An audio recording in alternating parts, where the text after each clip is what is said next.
Now, I am a little bit concerned about the deployment of National Guard troops to dangerous cities, but you keep on mentioning something I'm going to go back to in terms of joint task forces. You also did a great job of explaining why you think you should save money and go out and fly out of an airport versus an easy trip across the Potomac to National. I love all those responses. I'm not going to repeat them here. But I'm worried that if we move in too quickly, let's say to Memphis, I should back up and say I was Speaker of the House in North Carolina. And I would consider it a personal failure on the part of state leadership if they have to call in federal resources to do their job beyond what they do every day. And that's promoting joint task forces. I've seen ATF, DEA, FBI. I've been in the briefing rooms at 3 o'clock in the morning about to go and do a 55 no-knock warrants on bad people. You all do that every day, and thank God that you are. It looks like we should plus it up in a few cities. I'd rather use the money to deploy National Guard to just continue to leverage what you're already doing well. And I compliment you because I've got to believe it's a lot of these joint task forces that have increased the apprehension and charging rates. So thank you for that. But do you agree that at the end of the day, if we're going to have a sustained impact on crime, whether it's Memphis or any other city, that we've really got to enable, empower, and continue to support the men and women on the ground there every single day? 100%. Thank you. I think that your cost-benefit mind needs to go into, if I'm about to deploy this many National Guardsmen to a city, what does that cost, and what would that look like if we were plowing that cost of deployment into ongoing, I believe, joint task force, which are working very well. They're working well in North Carolina. So I'd like you to look at it. Now I'm going to move on. The Safer Communities Act, can I get your commitment to get an update? Maybe we could even take a trip out to West Virginia to see how we're doing an extraordinary job of NICS background checks. People are getting them in record time, but we are taking a few guns away from people that probably shouldn't be able to buy that day. Would you agree with that characterization? I would love to have you out and anyone else on this day is to West Virginia to see that I'd like work. to bring some of my colleagues to see it's working. We had people on my side of the aisle saying it was going to be awful, it was going to result in mass confiscation of guns. Not true. They were wrong. This bill's making a difference. I also want to talk about the behavioral health and other components in granting. I know in North Carolina things are going well. I want to make sure that that flow is going out there because the tragic events in North Carolina and Charlotte, the stabbing, I spoke with one of the family members yesterday, I think that we have to recognize that we have magistrates that have a revolving door policy, no doubt about that. And they should be held accountable if they're releasing dangerous people. But I also think that some of the problem is that we simply don't have a place to send people, particularly with respect to behavioral health. We have got to continue to, every law enforcement officer I've ever spoken with says, look, I've got law enforcement officers seconded to an emergency room because I've got somebody with no place to send them. I don't have a bed upstairs I can send them to. I don't have a behavioral health facility. We've got to provide more ways to detain people that are a risk to themselves and a risk for the community. And I really do believe Safer Communities Act is a good framework for doing that. That's only a comment. Section 702 is going to come up in April of next year for renewal. Do you believe it should be eliminated and not reauthorized? No, sir. It needs to be reauthorized. Can I also get your commitment maybe to come back over and review some of the controls that are in place and other things? So hopefully we won't have the drama leading up to April. We can actually come here and get consensus on why you've got the checks and balances in place and why we should do it. Just remove any chance that we're going to run into that cliff narrative next year. Can I get your commitment on doing that? You have Mr. it, sir. Patel? Thank you. I want to talk very briefly on, and the chairman's given me a gavel, but I promise not to go over more than 2 minutes. But that's why I chose to be last, so I could have this discussion and actually get to some facts versus agendas and clickbait that we'll almost certainly see going forward.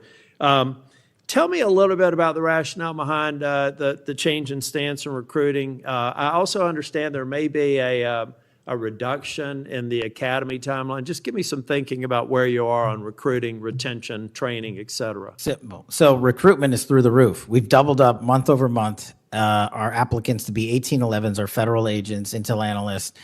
So the recruitment is going wonderful. What we have to do is figure out a way to get creative because the BFTC timeline is an 18 to 20 week program. And what we've done to address the openings we have for 1811 brick agents is we opened it up to the interagency and said, hey, do you at Secret Service or DEA or ATF want to come over? You guys went through FLETC. You guys were cops or military officers. You're law enforcement. So we created a shortened bridge program of 6 weeks at Quantico that if you want to come over and be an FBI agent, you can do so. There's transfers all the time. We just made it easier. And we're also recruiting police officers who might not have a college degree. But in my opinion, that does not disqualify them from serving our community. So we're welcoming them. It's a rigorous application process. It's just one item. But we are changing the timelines based on the needs of the country, but not jeopardizing quality. I'm glad you mentioned that. I heard someone almost a throwaway line that you were hiring people without a college degree. Most of them have had basic law enforcement training, all the kinds of certifications. You're talking to somebody who didn't achieve my 4-year degree until I was 37. I'd like to think that I brought some things to the table, and I think that those people, the mere comment, I think is inappropriate for somebody considering this to think that they're a lesser person because they don't have a piece of paper. I wanted to get back to the last thing that I will talk about. I'll follow up with some questions for the record. Thank you, incidentally, for consistently being responsive to any inquiries I've made to you. But on the Kirk shooting, I do believe that that Senator Schmitt's numbers are right.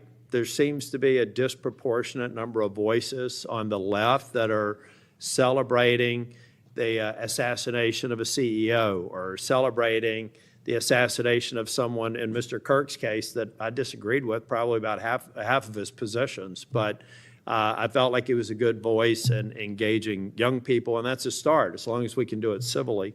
And then I also just went back online because I've hammered on this committee multiple times. I just went online and I found in Pinterest that even today you could order a T-shirt that says ACAB 13.12, which translates to all cops are bastards. Or if you don't like that shirt, you can go get an F the Cop shirt at the same website, on a location on Pinterest. There is clearly a problem with some of the voices of the left, and I'm not necessarily saying any members of Congress, that need to tamp it down. Having said that, within 24 hours of Mr. Kirk's shooting, we had the guy that does the podcast for the War Room and another guy who's denied the Sandy Hook shootings say we're at war. Now, how on earth, and I do believe it's a smaller number, but it's a number that has an influence. How on earth are we de-escalating the situation with the tensions as high as they were last week with going out and saying we're at war? I'm not asking you to respond to this question. I'm just saying that there are people out here on our side of the aisle that still need to look in the mirror. Even if you agree that it's a lower number, bad is bad no matter how many numbers they are. And that kind of rhetoric and that kind of mobilization makes your job more difficult and puts us in a position where we're not being as productive as you want the FBI and state and local law enforcement to be. I'm finished. I just want to thank you for your service. I want to thank you for your concise answers. And I am thoroughly impressed with the fact that you have sat in that chair for over 4 hours without a break. So with that, we're, on behalf of the chair, want to thank you for being here today. And also, I assume, are we leaving the record open for any period of time for 1 week? The record will be open, left open for 1 week so that you may have questions for the record. Mr. Patel, thank you for being here Thank today. you, Mr. Chairman. Meeting's adjourned. Under your leadership, the FBI has apprehended several most wanted fugitives. and secured the extradition of senior leaders of the Central American gangs like MS-13. Now, well, it's well understood that your predecessor left you an FBI infected with politics. I'm going to provide examples of that today, including making public new whistleblower records. At your nomination hearing, I made public records that whistleblowers provided me about Arctic Frost. Arctic Frost was the FBI case opened and approved by antitrust Trump FBI agent Tebow. Arctic Frost then became Jack Smith's elector case against then citizen Trump and now President Trump. These new records show that Arctic Frost was much broader than just an electoral matter.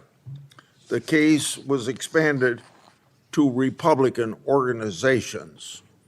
Some examples of the group that Ray FBI sought to place under political investigation included the Republican National Committee, Republican Attorney Generals Association, and various Trump political groups. In total, 92 Republican targets, including Republican groups and Republican-linked individuals, were placed under investigative scope of Arctic Frost. On that political list was one of Charlie Kirk's groups, Turning Point USA. In other words, Arctic Frost wasn't just a case to politically investigate Trump. It was the vehicle by which partisan FBI agents and Department of Justice prosecutors could achieve their partisan ends and improperly investigate the entire Republican political apparatus. So today, Senator Johnson and I are making these records public for the entire country to see, and I hope a lot of people are interested in seeing what government can do when various agencies have a political agenda.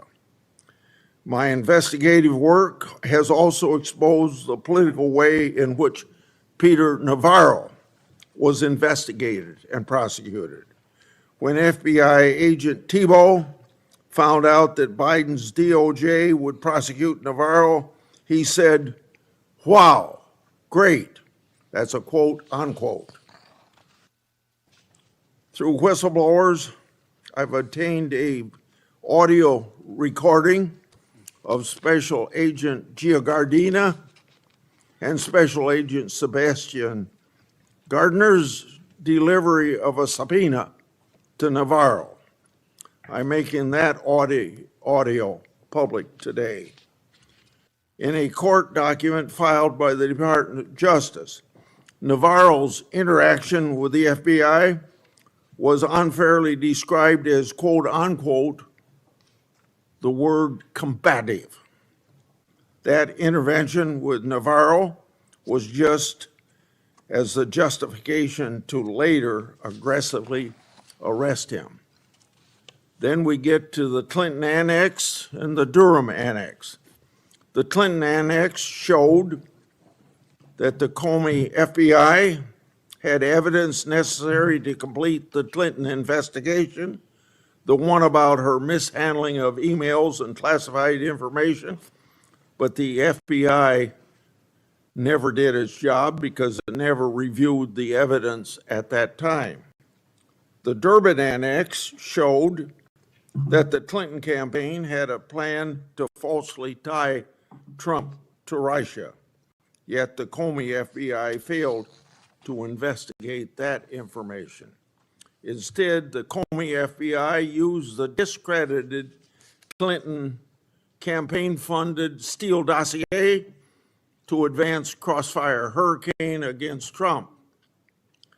Director Patel, thanks in a large part to you, both annexes were finally declassified. That may be history, but it's history to make sure we don't repeat the history of the past. And the people ought to be concerned when the weaponization of government is used in this way, whether it's done by Republicans or Democrats. Last Congress, I made public an FBI document called 1023 form that alleged a bribery scheme with the Biden family. To date, the FBI has never answered Congress whether they investigated the text messages, the audio files, and the financial records referenced in that 1023. Whistleblowers have provided my office with 2 additional FBI 1023 documents. These documents memorialize statements from FBI sources. These 2 new 1023 documents are from separate FBI confidential human sources during different years. So in total, we now have 3 different FBI confidential human sources providing information about the Biden family and potential criminal conduct. Today, Senator Johnson and I are releasing these records. Let me say this for the partisan media, the people that are supposed to be policemen of our Republican form of government. We aren't saying the allegations are true. We want to know what the FBI did to fully investigate their veracity or lack thereof and what they concluded. Let's put this matter to rest one way or the other. Starting with my chairmanship, I've given one example after another of disgraceful partisan weaponization by federal law enforcement. Since the Trump administration took power, many FBI agents have been removed. The removal included agents and prosecutors who became partisan weapons that lost their way, and I've made records public to prove it. And many of my whistleblowers were aggressively retaliated against by some FBI agents who were subsequently fired. One FBI whistleblower publicly said of these terminations, quote, ensuring that they no longer work at the FBI isn't retribution, it's responsible leadership, end of quote. Which brings me to my final and favorite topic, whistleblowers. In August, 10 of my FBI whistleblowers secured compensation agreement because of your leadership, Director Patel. It included a mix of reinstatement to the FBI, reinstatement of security clearances, and monetary compensation. At the beginning of this month, another of my FBI whistleblowers got their job back. All told, across government agencies, almost 20 whistleblowers have received fixes to their retaliation. Today, you'll get a lot of grief from some members of this committee, but in the short amount of time you've been director, you've corrected whistleblower retaliation, increased transparency more than any other FBI director I've seen, whether that FBI director was appointed by Republicans or Democrats. And I've been around here more than anybody else on this committee. I yield to Senator Durbin. Thanks, Chairman Grassley, for holding this oversight hearing during a critical period in the history of the Federal Bureau of Investigation. During my 4 years as chair, I held 4 hearings with then FBI Director Wray. As a reminder to Republicans who claim the Biden administration weaponized the FBI, President Biden retained Director Wray, a lifelong Republican who was President Trump's nominee for the office. After his second election in an unprecedented move, President Trump forced out Director Wray and nominated Kash Patel, arguably the most partisan FBI director ever. Director Patel came to the FBI with a political mission, and he spelled it out in writing in detail. He wrote, "Government gangsters, quote, the rot at the core of the FBI is not just scandalous, it's an existential threat to our Republican form of government," end quote. And with the power of his office and the blessings of the president, he attacked the FBI with a vengeance.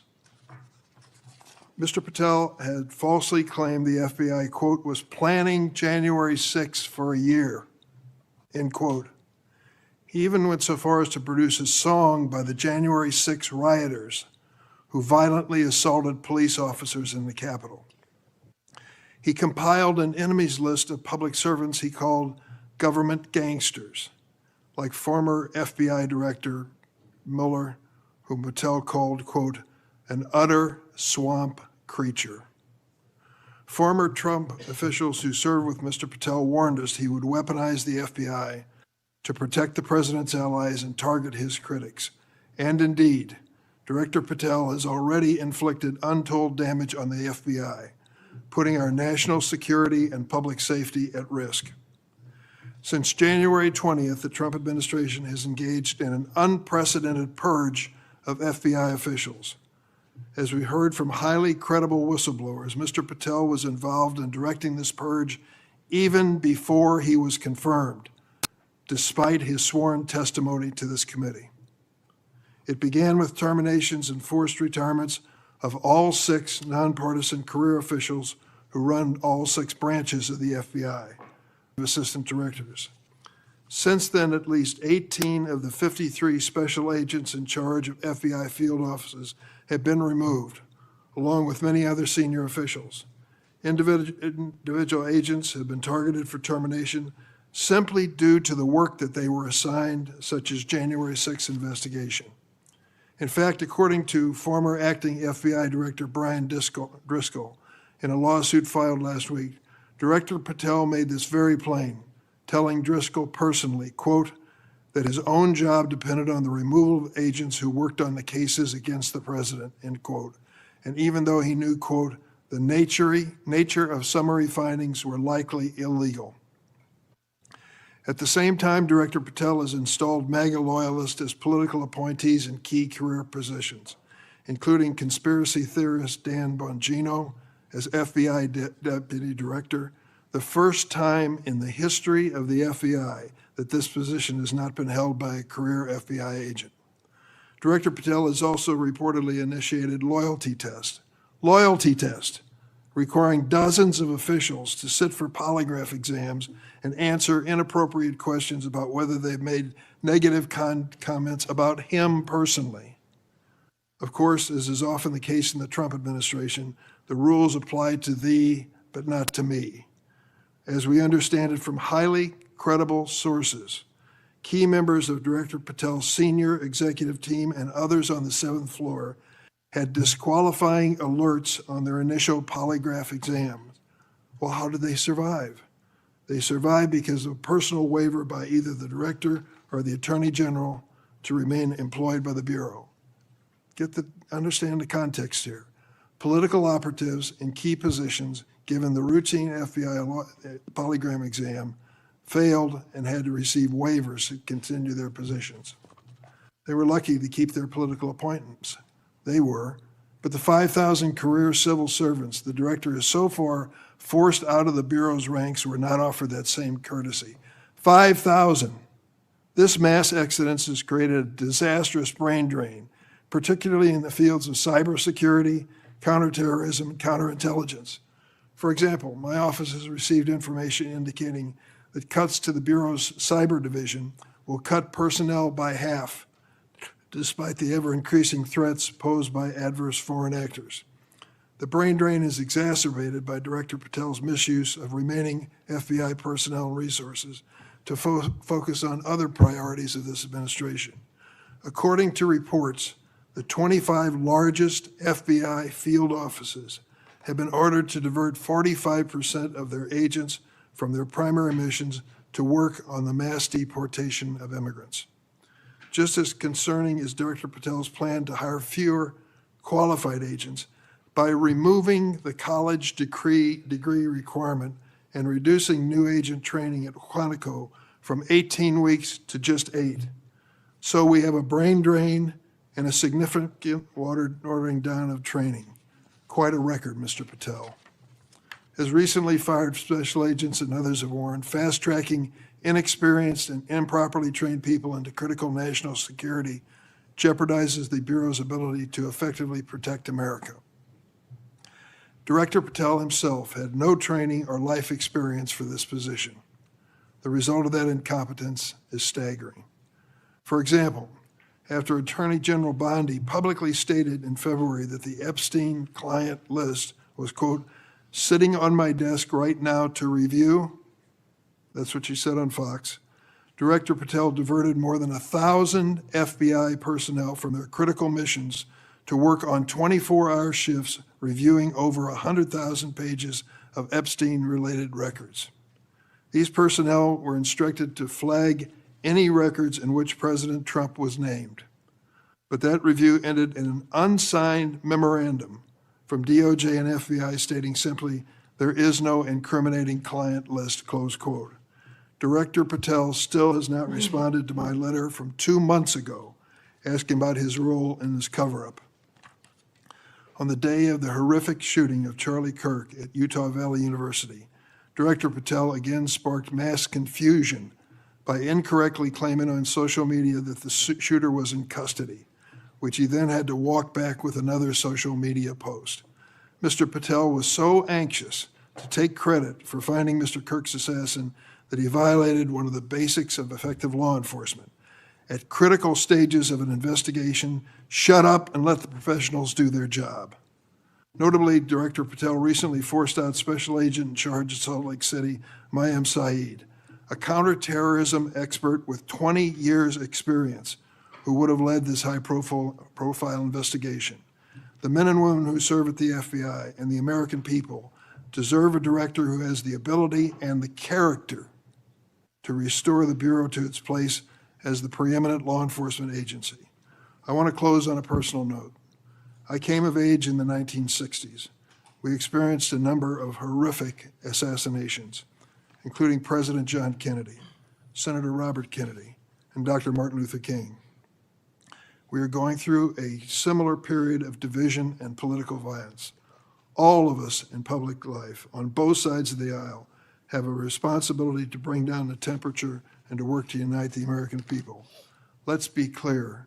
Republicans are not Nazis, and Democrats are not evil, as Mr. Patel has claimed.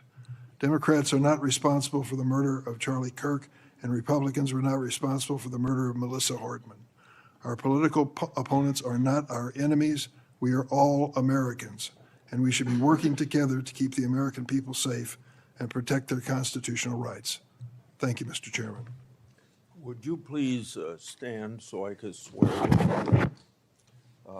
Do you affirm that the testimony you're about to give before this committee will be the truth, the whole truth, and nothing but the truth? So help you God.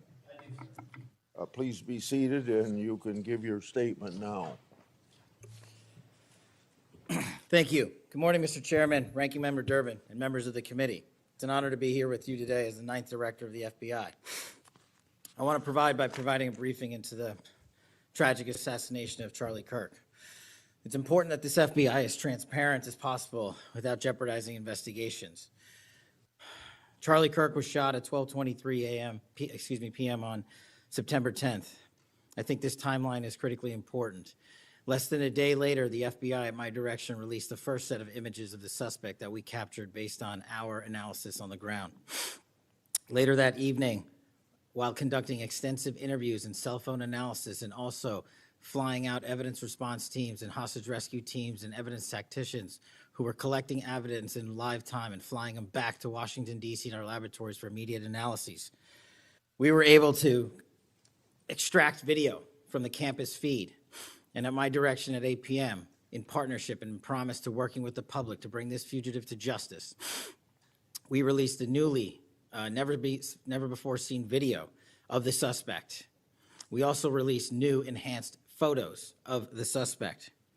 A few hours later, that suspect was in custody pursuant to the interrogation of the suspect's own father, who stated, "When I saw that video that you released, I recognized it was my son, and I confronted him, and he was handed over to lawful law enforcement authorities." That is the FBI working with the public, as I promised, being transparent and providing critical information along the way in the manhunt for the suspect or suspects involved in Charlie's assassination. We received over 11,000 tips in the first 24 hours alone. We received 16,000 submissions to our digital media enterprise and tip lines. That is a large number of material to go through. I want to thank President Trump and the Attorney General, Pam Bondi, for their unwavering support and commitment of resources to this and all investigations. I also want to especially thank our colleagues in Utah, the Governor's Office, DPS, and the sheriffs out there. State and local law enforcement partnership has been a cornerstone since I took over at the FBI, and it was no different here. And our teams in Salt Lake City, our SACs out there across the country, our lab technicians in Quantico who raced to complete the evidence analysis so the public could have the answers they need. These people worked through the night without sleep for days on end. They are to be commended. They are not to be attacked. And many, many, many more people I don't have time to thank here today. But I do want to thank the American people especially. The mission of the FBI is for them and with them and by, with, and through them. And it's that mission and that ethos that I brought to this investigation and so many others, and that's why that suspect is in custody. We cannot do our job without the American public and credible reporting in the media, and that's why Tyler Robinson is in custody today, about to face charges. The last time I appeared before this committee was in January for my confirmation hearing. I told you then that if I were confirmed, I would provide and do everything I can to provide a safe and secure America. I promise to provide the courageous men and women of the FBI the tools and resources they need to crush violent crime and defend the homeland.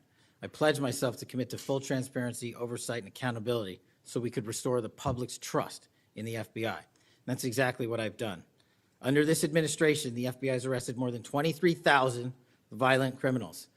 That's more than twice for the same time period from last year alone. 23,000, more than twice from the same time period last year.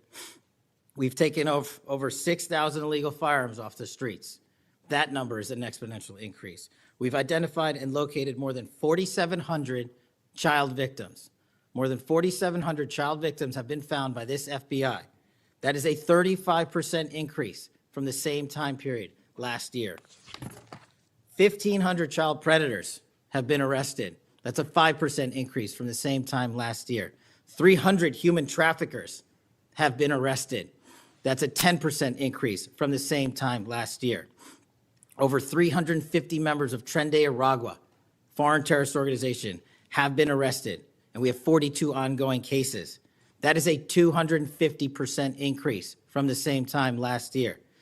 Those are just some of the things the FBI is doing differently and better because we are leading the mission to crush violent crime and defend the homeland. We have also arrested captured four top 10 fugitives from the FBI's top 10 most wanted list. To put that in perspective, that's the same amount I've captured in 7 months than my predecessor did during the entirety of the Biden administration. Those are real results, and the credit is to the men and women at the FBI. We've been able to achieve these results because the FBI recognizes violent crime doesn't just happen in Washington, D.C. That's why one of my first decisions as a director was to get the people, the Bureau's professional staff, out to the field. And we've done that with great speed. And every single one of your districts and states has received a plus-up of FBI personnel, agents, and special operators to the tune of almost 1,000. We did that because crime had unexpectedly and unacceptably exploded across the country. In fact, one of the stats that the American people should thank the FBI the most for is we are on track to have the lowest murder rate in modern American history. The lowest murder rate by double-digit percentages. A major factor in the drop of this violent crime is the FBI's flagship Operation Summer Heat. We use this initiative at the direction of the President and the Attorney General, surging resources to our major and mid-major cities across America, conducting intelligence-based operations to target the worst of the worst, to target the gangs, to target the transnational organizations, to target the TCOs. and to target the drug trafficking cartels. And we have taken them out city by city. There's a lot of work left to be done, but we're off to a great start. Just ask the citizens of Seattle, Miami, Memphis, Charlotte, Chicago, and so many more places. Specifically in New Orleans and Nashville alone, there has been an increase in the number of violent crime arrests by an average of 250% for each of those cities. And there has been a drastic reduction in crime across the board in mid-major cities across this country, thanks to the men and women of the FBI. How are we doing that? We are attacking the drug epidemic. We've seized nearly 1,000 kilograms of meth and cocaine off the streets of America. We've taken over 1,600 kilograms of fentanyl off the streets. Maybe one of the greatest achievements we have this year, 1,600 kilograms of fentanyl. That's a 25% increase from the same time last year. To put things in perspective, that's enough fentanyl to kill a third of the American populace, 115 million Americans. We're also going after the companies that manufacture these precursors overseas in places like mainland China and their cutting agents. In fact, this month in Cincinnati, we announced groundbreaking charges aimed at the individuals and businesses responsible for flooding these opioids and their precursors and cutting agents into the streets of America. And for the first time that I can remember, we are charging these businesses and enterprises, not just in America, but in mainland China, and seizing their operational necessity to have money by seizing their cryptocurrency wallets. We're also equally important to protecting the homeland. We know we have a no-fail mission. We're committed to keeping our nation safe from terrorism, cyber attacks, and foreign adversaries. Whether stopping threats inspired by foreign terrorist organizations or lone wolf actors, or sponsored by hostile nation states. This year, we've already made nearly 60 counterintelligence arrests. 60 counterintelligence arrests this year alone is a 30% increase from the same time period last year for the CI work at the FBI. I'm proud when we can share our successes, such as when an espionage charge was brought against an active duty U.S. Navy sailor caught spying for the People's Republic of China. But I want the American people to know the FBI is protecting the homeland from foreign adversaries in a way that will never make the news, and a lot of the good work that they do will never be able to discuss in this setting. We're working on cyber threats. We're attacking malware infrastructure, going after ransomware attackers, delivering a new partnership with the private public sector engagements we've taken with the companies who are attacked by these foreign adversaries and nation-state actors and individual enterprise rings from around the world. We're adding Salt Typhoon, Vault Typhoon, Flax Typhoon, and so many other ransomware and cyber threats this nation faces. We're also arresting people such as Tajik national in Brooklyn, who is suspected of sending tens of thousands of dollars to support ISIS. We're going after the new form of what I refer to as modern-day terrorism in America, 764 crimes that involve harming our children by going after them online, causing self-mutilation, suicide, sexual abuse, and steering them in the wrong direction. Currently, we have 3,500 international terrorism investigations. Specifically, we have in this country 1,700 domestic terrorism investigations, a large chunk of which are nihilistic violent extremism, NVE. Those who engage in violent acts motivated by a deep hatred of society, whatever that justification they seem is. The FBI has seen a 300% increase in cases opened this year alone versus the same time last year. In the last couple of months, the FBI secured a guilty plea for a man in Tennessee who attacked an energy facility with drones and explosives. We secured the indictment of a violent Sinaloa cartel faction leader in Chicago on narco-terrorism charges. Our folks in Sacramento collaborated with domestic and international partners to secure a guilty plea for a leader of a transnational terrorist organization who solicited the murder of federal officials. But the Bureau's job is not done. I'm committed to this transparency. Mr. Chairman, you alluded to our work with Congress. To date, in the 7 months that I've been FBI director, we have produced 33,000 pages to the United States Congress, 33,000 pages. Just to put that in perspective, my predecessor in his 7-year term issued 13,000 pages to Congress, and his predecessor in his 4-year term issued 3,000 pages to Congress. I've issued 33,000 pages in 7 months, and we're going to keep going. I'm dedicated to restoring the trust that the public has and needs in the integrity at the FBI, and it's being done every day by the men and women of the FBI. Now, I know that there's a lot of talk about Epstein, and I'm here to testify that the original sin in the Epstein case was the way it was initially brought by Mr. Acosta back in 2006. The original case involved a very limited search warrant or set of search warrants and didn't take as much investigatory material it should have seized. If I were the FBI director then, it wouldn't have happened. The search warrants were limited to small time periods to include 2002 to 2005 and 1997 to 2001. Mr. Acosta allowed Epstein to enter in 2008 to a plea and non-prosecution agreement, which then the courts issued mandates and protective orders legally prohibiting anyone from ever seeing that material ever again without the permission of the court. The non-prosecution agreements also barred future prosecutions for those involved at that time of those individuals. Still, this administration, at the direction of President Trump, has done more to turn over all the credible information we are legally able to do so, and we will continue to work with Congress to achieve that end. Under the direction of the President, thank you for your support for our mission to working to jointly deliver transparency and congressional oversight to the United States. Lastly, I want to close with the President's initiative here in Washington, D.C. as an example of what we're doing around the country. And I think our next city is Memphis. 21,000 arrests in D.C. with our federal partners, a huge decrease in violent crime, 60% decrease in gun crimes in Washington, D.C. in the last month, 74% decrease in carjackings in Washington, D.C. in the last month, 53% decrease in homicides in Washington, D.C. in the last month. The drugs are disappearing, people are freely walking around the states, and we're restoring the nation's capital to its glory. That work is through the interagency process that the FBI is proud to be a part of, and the initiative spearheaded by President Trump and the Attorney General. And perhaps most notably for investigations in Washington itself, it was the intelligence that the FBI gathered through our source network here in D.C. that helped us identify the suspects in the horrific murder of the D.C. intern Eric Tarpinian. We're proud to be a part of that investigation. We're proud to put the resources to bear of the FBI. And in closing, Mr. Chairman and members of the committee and Ranking Member Durbin, I'm honored to be the 9th director of the FBI. I'm not going anywhere. If you want to criticize my 16 years of service, please bring it on. Over to you.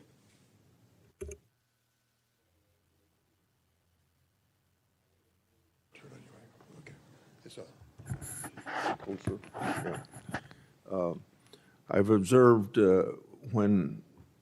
whether it's Republican or Democrats want a yes or no answer, that the witness and the senators talking over each other. So I thought what I'd do this time, rather than have that happen, if there's something you don't get a chance to answer because of the demeanor of a Republican or Democrat senator, before when we get done with that questioner, I'd give you a chance to fill in if there's something you didn't get a chance to say. Since 2019, I've sought greater transparency about Jeffrey Epstein and the government handling of the matter. I've continued to investigate during this Congress. Director Patel, was Jeffrey Epstein an intelligence asset for the United States government or the foreign government? And if so, which agencies or governments? Mr. Chairman, I can only speak to the FBI as the director of the FBI, and Mr. Epstein was not a source for the FBI. Okay. Would you commit to providing my office with all classified and unclassified records relating to the Epstein matter? I will commit to providing all records I'm legally permitted to do so under the court orders.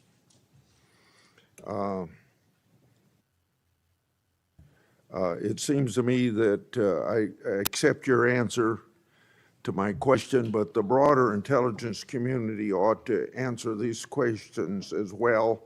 Victims deserve an answer. Regarding the initial FBI 1023 document that I made public last Congress, that document mentioned 1, text messages, 2, audio recordings, and 3, financial records that allegedly proved a bribery scheme with the Biden family and foreign interests. Regarding those records, did the Ray FBI make any effort to determine whether they existed? Did the Ray FBI make any effort to obtain those records? Not to my knowledge, Mr. Chairman. Since this matter hasn't been fully investigated, the FBI has an obligation to the public to do exactly that and figure out why it wasn't investigated. Next question. I've done a lot of oversight relating to sexual misconduct by the FBI agents. In fact, I believe this is something I discussed with Ray, one of his appearances before this committee. According to the FBI Inspection Division, it opened nearly 300 investigations based on sexual misconduct referrals between 2017 and 2024. According to whistleblowers, the Biden-Ray FBI totally dropped the ball on this question. One credible accusation of sexual misconduct is too many, of course. Are you committed to reviewing the Bureau's policies to ensure responsible responses to credible allegations of misconduct, that they're swift and adequately protect victims? Yes, Mr. Chairman. Relating to a similar subject, during child crimes and sexual misconduct related investigations, are any private sector companies less than cooperative with you? What improvements in information sharing need to be made to catch those criminals? Mr. Chairman, we can always do better with our private sector companies. I've reached out to the leaders of most of them, asking them to provide more material so that we can be responsive and take legal action and protect the youth of this country. I'm happy to discuss, possible legislation that we can do to allow for these companies to continue. Yeah. Say, maybe 1 inch up on the microphone. Sorry. I think you're close enough, but I think it's just a little bit lower. When you raise your head, it's difficult to hear. Director Patel, since 2021, I've raised concerns about the Biden administration failure to properly vet Afghan evacuees. Director Gabbard informed my office that as of August 2022, approximately 1,600 evacuees located in the United States had ties to terrorism and other derogatory information. That's why I and many others have opposed bills giving blanket approval. Are you aware of what steps your predecessor took to investigate these evacuees? And what steps have you taken to investigate them? And what, if any, national security concerns still exist? Mr. Chairman, I can't speak to the steps my predecessor took, but I will make sure we do a sweeping review and get back to you on that. As far as the Afghan refugees and evacuees, as during my tenure, we are going through the databases to make sure that no known or suspected terrorists enter this country to harm our nation.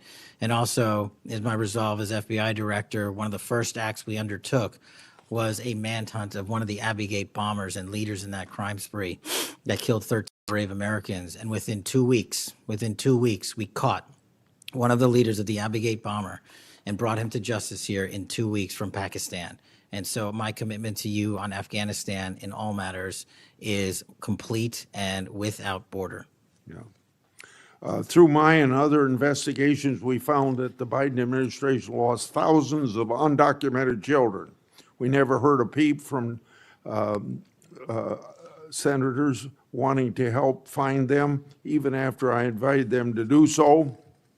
In September 2025, the Trump Health and Human Services announced the creation of an interagency crime coordinator cell to find these and other missing children. That interagency group reportedly includes your agency. What resources and personnel have the FBI assigned to this new interagency effort, and what steps have the FBI taken to assist in locating missing children that the incompetent Biden administration lost? Protecting our youth is maybe the top priority for the FBI. As it specifically relates to your question, Mr. Chairman, as I stated, we've surged resources not just to this cell, but across the nation to our FBI's field office to locate children who have been trafficked, who have been victims of sexual abuse. And we have located 4,700 children in the 7 months since I've been FBI director. And that is a 35% increase from the same time period last year. And we're not stopping, and we're committed to doing that work on our tribal lands as well. And we are finding victims of child trafficking and child abuse every county and every district, and we're not going to stop. Okay. As I mentioned during my opening, I'm releasing documents with Senator Johnson about Arctic frost. Specifically, the documents show its scope expanded to include 92 Republican organizations. From evidence that I've seen, it looks to me like another political hit job against Republicans. What steps has the FBI taken to make sure improperly predicated investigations and weaponizations like this don't happen again? The simple answer, Mr. Chairman, is the FBI will only bring cases that are based in fact and law and have a legal basis to do so. And anyone that does otherwise will not be employed at the FBI. We are doing a prospective and retrospective analyses of individuals who may have weaponized the department and the agency. And as I've committed to you during my confirmation hearing and my conversations with you, this FBI will not be weaponized anymore in either side of the aisle.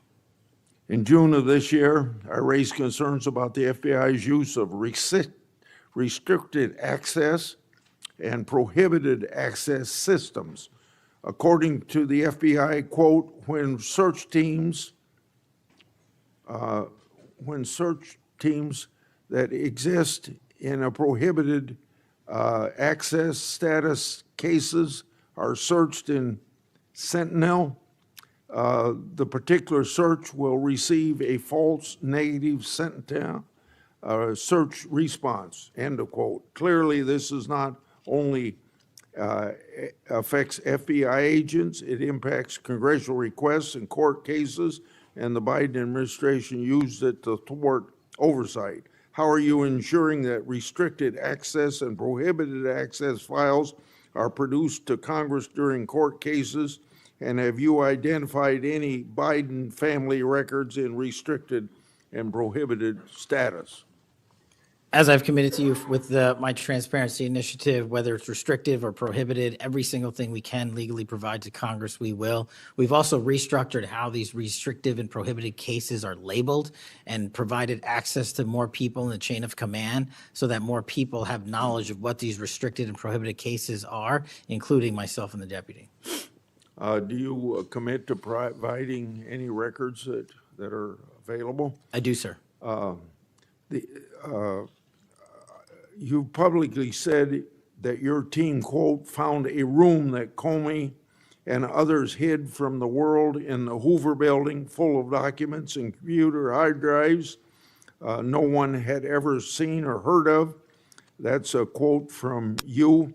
I've received a whistleblower disclosure that the room contained some information kept outside the FBI record keeping. I also have been informed via a whistleblower disclosure that the room included materials related to Special Counsel Mueller, former Director James Comey, and other documents maintained outside of the FBI. Has the FBI now reviewed and analyzed those records? Has the FBI properly recorded the documents? And these records are clearly responsive to my, as well as my colleagues' congressional requests. What steps have you taken to ensure all responsive records are produced to Congress? That has to be my last question. What's supposed to happen is leadership at the FBI is supposed to, pursuant to the Records Act, correctly store these records at our Information Management Division, IMD. In this room, we found a plethora of hard drives, computers, hard documents, soft documents that were not so recorded, a voluminous amount of information. So we are continuously processing that information. So A, we subscribe to the Records Act and commit that those records will be kept permanently at the FBI. 2, we are reviewing those materials. A lot of those materials are related to ongoing investigations. And 3, we are on a rolling basis providing Congress the documents that we can, and we will continue to do so. Okay, thank you very much, Senator Durbin. Thank you, Mr. Chairman. Director Patel, in addition to the extensive purge of nonpartisan career FBI official reports indicate that dozens of remaining officials have been subjected to polygraph exams to test their loyalty. My understanding is that approximately 40 officials have been asked to sit for a polygraph during your administration, and several have been asked whether they have ever made negative comments about you. Director Patel, FBI agents pledge their loyalty to the Constitution of the United States, not you personally. What is the basis for requiring polygraph exams of your workforce and asking them if they've made negative comments about you? I don't know what reports you're referring to, Ranking Member, and I reject any reporting that has false information in it, so I'm not going to respond to that. As far as polygraphs go, generally they are always and always have been utilized at the FBI to track down those that leak sensitive information and have unauthorized disclosures to the media, and we will continue to use them to ensure the integrity of the FBI. Did any individual on your senior executive team, the director's advisory team, or who serve in the positions on the 7th floor receive disqualifying alerts on their polygraphs? Senator, I'm not going to get into the personnel discussions that were had on a polygraph. Those are private discussions, and many of them relate to ongoing investigations. Did you or Attorney General Bondi provide any individual with a waiver so they could remain employed after they received disqualifying alerts on their polygraphs? I'll have to get back to you. You don't remember that? No, sir. My priority is protecting the American public, not getting into the weeds of polygraphs. And to have a decent memory when you come before a committee. I'm happy to talk about all the good work the men and women of the FBI are doing, including provided the lowest crime rate in American history. If you want to talk about how to protect the citizens, Chicago has seen a 30% reduction in its murder rate because of the men and women of the FBI. You take credit for I'll that? happily do that. You The take credit? interagency partners and the men and women of the Chicago PD have never been more Include powerful. local law enforcement, please. Have you ever seen my testimony across this country where I always lead with our interagency partnerships with state and local law enforcement? It is the pillar of what I am doing. And on the 7th floor, for the first time in FBI history, I have installed police officers and sheriffs right on my 7th floor to report to us every day what's going around the country on the street level, because that is a priority of the FBI and is the only way we are going to work. I don't take credit for anything, but I will defend the men and women of the FBI and the cops that help us get it done. You should. Director Patel, to your knowledge, did a whistleblower ever make a disclosure to Attorney General Bondi indicating that the New York field office was withholding Epstein-related records? I'm not familiar with that whistleblower. You know that there was such a whistleblower? I'm not familiar with that whistleblower. In response to the blowback she received, Attorney General Bondi also pushed the FBI to review approximately 100,000 Epstein-related records on an arbitrarily short deadline in March, and the FBI was directed to flag any documents that mentioned President Trump. Nothing came of that review until July, when DOJ and FBI released an unsigned memorandum stating there is no incriminating client list. Why was this July 7th memorandum unsigned? Would you prefer I've used AutoPen? Why was it The unsigned? memorandum had the insignia of the Department of Justice and the Federal Bureau of Investigation.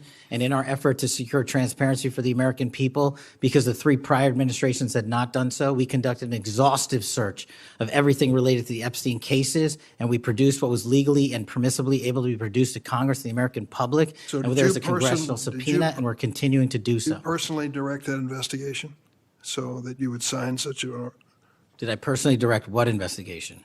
of the Epstein records for any reference to President Trump? Again, you are citing reporting that I think is baseless. We conducted an investigation of the Epstein case files pursuant to the direction of the President of the administration to provide all credible information, and we are working with Congress pursuant to a congressional subpoena to turn over all the documents we can. All at- individuals. Who were at cited. DOJ and FBI was responsible for its drafting and conclusions? Many individuals at the Department of Justice and the FBI are There was responsible. no lead person? The Attorney General leads the Department of Justice, and I lead the FBI. So the Attorney General was responsible for that? The Attorney General leads the Department of Justice. Director Patel, much like you, Deputy Director Dan Bongino was a conspiracy theorist who built a lucrative career making inflammatory and unsubstantiated statements about the FBI that would be disqualifying in any administration that cared about nonpartisan law enforcement. For instance, Mr. Bongino called the placement of pipe bombs outside the DNC and RNC headquarters on January 6, quote, an inside job, and went on to say this was a setup, I have zero doubt, and whoever goes into the FBI, you better get an answer about why. Director Patel, you and Deputy Director Bongino are now leading the FBI. What is the evidence to suggest the pipe bombs placed outside of the DNC and RNC on January 6th were an inside job? I appreciate the opportunity to discuss Director Bongino's mind record. So many on this committee and the media jettison our 31 years of public service. Can prior you to answer the taking- question, sir? I'm answering the question. You're questioning the integrity of the Deputy Director of the Asking FBI you and if mine. you found And any I'm going to evidence. answer the question. I'm The pipe asking- bomb investigation is ongoing, and I'm not going to discuss the Ongoing? details of the pipe bomb investigation. Mr. Bongino was a Secret Service agent for 15 years, a police officer for 5. I served this country in multiple administrations for 16 years. We were also private citizens, and we are now back in government service. And what we have the ability to do is set aside our personal beliefs to deliver the mission of justice for this country, and we're doing it day in and day out. And I find it disgusting that everyone and anyone would jettison our 31 years of combined experience that is now at the helm of the FBI, delivering historic results at historic speeds for the American people. So you have no evidence? I got a lot of evidence, and I'll give it to you when I can. Yeah, I'm looking forward to it. There's a New York Times story this morning about Chris Meyer. As I understand it, he was your personal pilot, at least for some period of time. Mr. Meyer has quite a record himself. Flew over 350 hours as an Air Force pilot on 3 aircraft types in Afghanistan.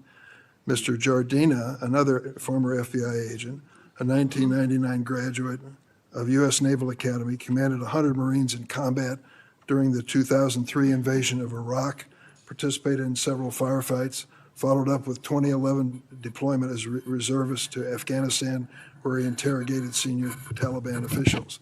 It appears that you terminated these 2 agents. Why? I'm not going to get into personnel decisions that we made. So you're not accountable for your decisions to take people who served our country so admirably and terminate them without any cause? That's a I'll tell you one-sided story. Anyone that has Well, been then, terminated from so the tell FBI, your- generally tell your side speaking, of the story. fail to meet the needs of the FBI and uphold their constitutional duties. And you providing a one-sided story from your perch is absolutely disgraceful, because the men and women of the FBI deserve better. And your attack on the current leadership of the men and women of the FBI is equally disgraceful, because now you're attacking the leaders that are our brave SACs in Let the me tell you field what's who are disgraceful. doing the job that this Disgraceful. country needs. It's And we will disgraceful. continue to do it. Excuse me, it's disgraceful when Mr. Meyer and Mr. Jardina, who served our country so well, are terminated apparently because of the rants of a broadcaster. That is your opinion. It is not a fact. Well, it's certainly my opinion I can back up with fact. Let me ask you to explain the situation in Baltimore, if you will. Did you read the story about the termination of the project in Baltimore? Which story? 764 Group? Sorry. Which story? 764 Group, the Baltimore agents were investigating.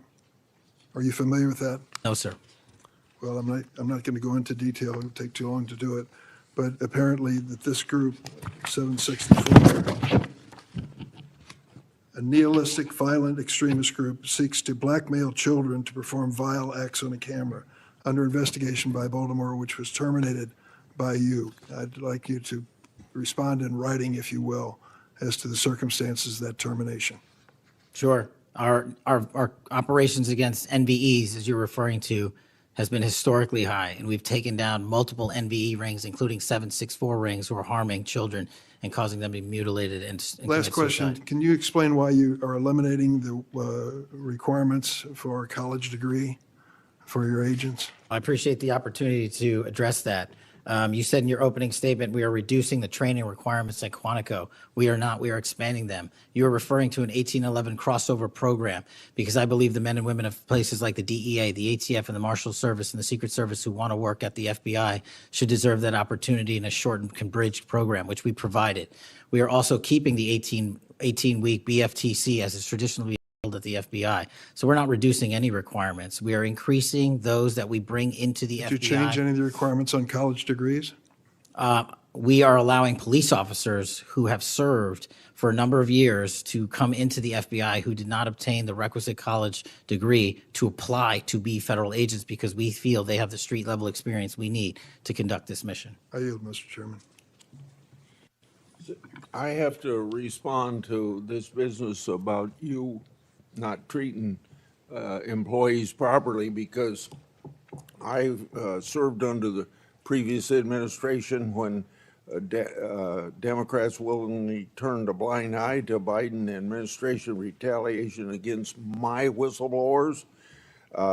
They didn't get due process when their careers and lives were upended.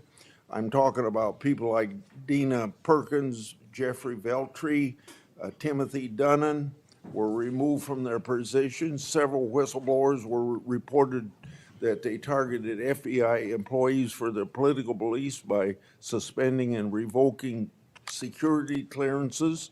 One FBI whistleblower said that Perkins, Vetri, Dunnan, and other FBI leaderships were, quote, responsible for what happened to me and my family, ensuring that they no longer work at the FBI isn't retribution, it's responsible leadership. Another whistleblower that is a registered Democrat said they spoke out against abuses in security clearances processes committed by FBI senior leaders, particularly Veltri and Perkins. Then Perkins and Dunnan suspended their security clearances and put them in unpaid leave. I'm going to put some more examples like this in the record so I don't take up a lot of time for my colleagues. Senator Graham. Thanks, Senator Graham. Welcome to the committee. The numbers sort of speak for themselves. You've done a lot in a small period of time. So all those folks out there making this happen, thank them for me. Well, sir.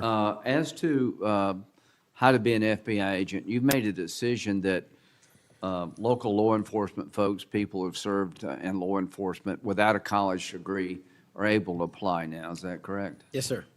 Makes sense to me. So experience out in the field might be as valuable as a college degree, believe it or not.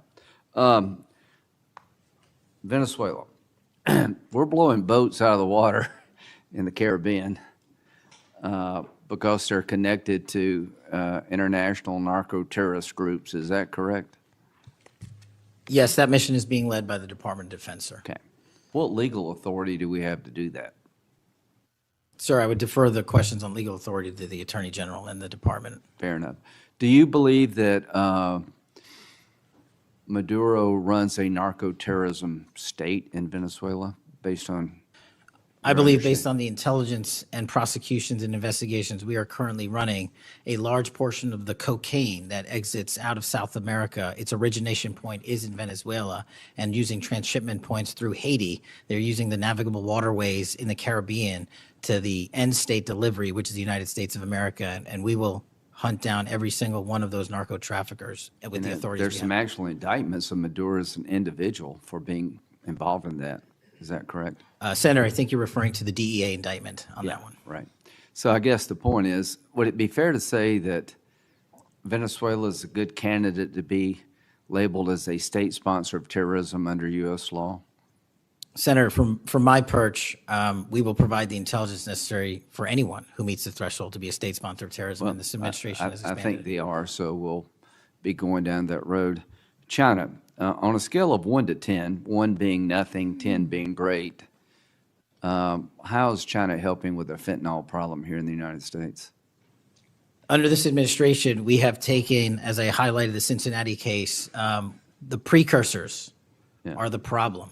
The fentanyl is the end state that kills American Well, citizens. the precursors are made in China, right? They're made in China. And so for the first time in a decade, I had a call with my counterpart in the MPS, the Ministry of Public Services, to attack the precursor chemical companies and have those chemicals Is it labeled. too early to rate the success?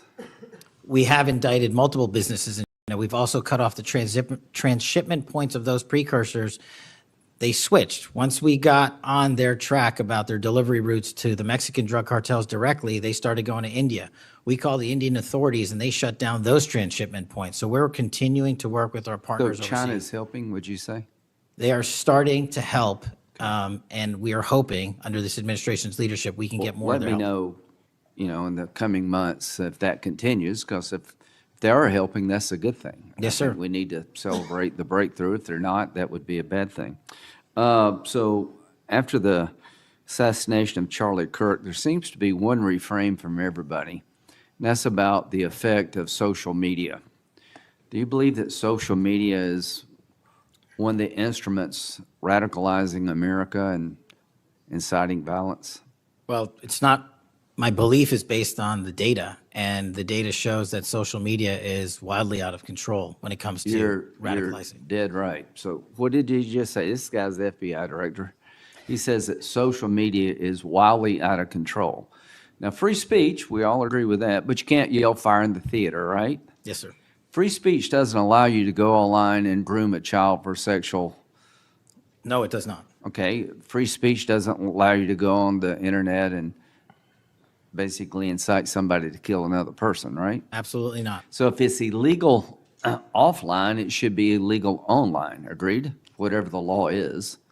Yes, sir. Just because you're online doesn't give you a get out of jail free card. No, sir. So if a parent is worried about a child being bullied on a website, what rights do they have under U.S. law? We have to balance the rights, as you said, Senator, of free speech versus those that encroach Is there upon any violence. law that can shut down one of these sites for bullying children or allow sexual predators on the site?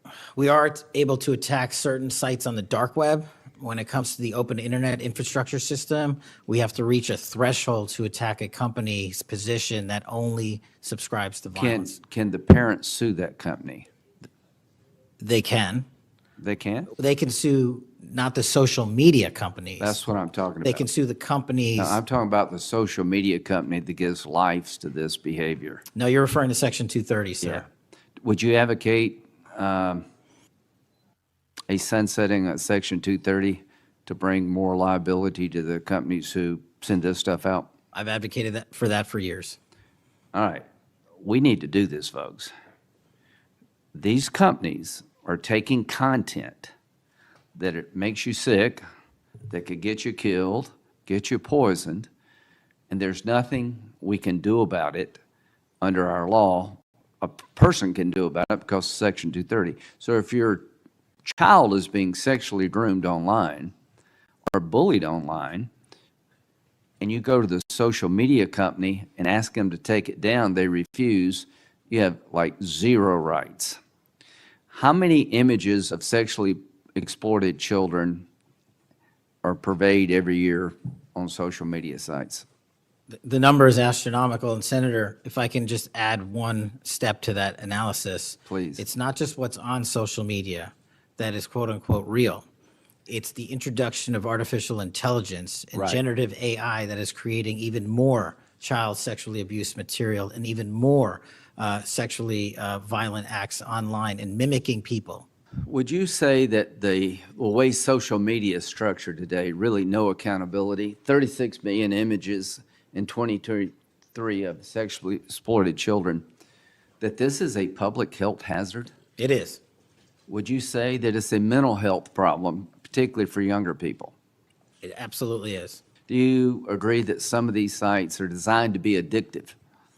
I think not only are some of these sites designed to be addictive, unfortunately, the reality is some of these sites are designed to generate income, and many people are generating income based on this illegal trade. Do you think it's now time for America to deal with this problem? I'm all in, I have been all in, and I'm happy to work with Congress to do so. Well, I tell you what, having the FBI director all in is great news for me, and I hope the committee will respond and that we'll be all in, trying to fix a problem that I think is doing a lot of damage to our country. When it comes to John Bolton, was there new evidence involved in the raid on his home? Sir, that investigation is very much ongoing. As you know, there was a raid of his house pursuant to a legal Was there a search warrant obtained to go in? Absolutely, sir. Okay. All right. We're looking to have that search warrant unsealed at Okay. the Yeah, appropriate I time. think that would be good, quite frankly. In December 2023, Director Wray said he sees blinking lights everywhere regarding to foreign terrorist threats against our homeland. How would you characterize the state of threats to our homeland by foreign terrorist groups? Foreign terrorist organizations have adapted and started utilizing online platforms, and so is the FBI. And so while they are adapting and expanding how they harm our country, we have as well. They have not stopped. There's been a resurgence in places like West Africa and elsewhere of foreign terrorist organizations, and also the newly emboldened drug trafficking organizations in Mexico. It's going to take a whole of government approach get. Does Hezbollah fall within that group? Yes, sir. So Hezbollah is involved in not only terrorism, but narco-terrorism? Yes, sir. So do you consider Hezbollah a threat to the United States? Absolutely. All right, finally, do you have enough people Sorry. to do all this? Do you need more people? You're involved in a lot of things, and the numbers speak for themselves. You have FBI agents helping here in Washington, D.C. You have FBI agents helping in illegal immigration. That's good. You've got a chance here to tell us if you need more people. Seems to me that threat level of this country is pretty high right now. You got thousands of domestic terrorism cases. How many are being investigated? I think 3,500 off the top of my head. 3,500, okay. Anyway, it seems your plate's pretty full. I would urge you to get with your people, and if you think you need more people, now's the time to do it. It would be a shame to miss an opportunity to plus up the FBI if the threats justified it. Will you look? I will look, sir. Okay, but are you comfortable you have enough people right now? Right now, I'm comfortable with the reallocation of agents and personnel outside of Washington, D.C. and plussing up states like South Carolina in double-digit numbers, and I'll get back with my team on this one. Thank you for your service. Senator Whitehouse. Boy, is my timing good. It is very good. Director Patel, welcome. Thank you, sir. When you were here for your confirmation, we talked about your so-called enemies list.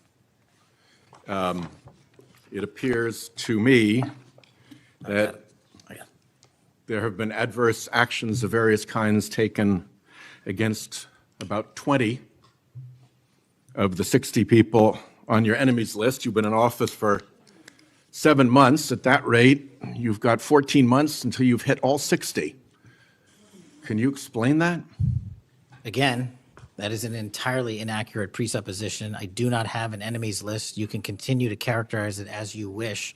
The only actions we take, generally speaking, for personnel at the FBI are ones based on merit and qualification and your ability to uphold your constitutional duty. You fall short, you don't work there anymore. Well, there was a list. You don't like it to be called an enemies list, and it had about 60 names, and about 20 have had an adverse action. So those are, I think, pretty clear facts.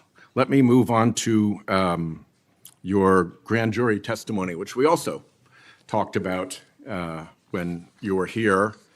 I think you indicated that you understood that a witness in the grand jury is free to discuss afterwards whatever they told the grand jury. And you then went on to suggest, saying, I can't go into court orders granted by the DC District Chief Judge, and you want me to violate a court order. In those remarks, you fairly plainly suggested that there was a court order of some kind that somehow restricted or limited your ability to discuss your own testimony to that grand jury. Since then, that chief judge that you mentioned, Judge Boasberg, has written, and I'm quoting him here, Federal Rule of Criminal Procedure 6E allows witnesses like Patel to divulge the contents of their testimony, meaning that nothing was preventing him from doing so before the committee. Can we confirm here today that there is no court order of any kind that limits your ability as a witness before the grand jury to discuss your own testimony to that grand jury? We can confirm that pursuant to my action, that grand jury testimony has been released, the transcript.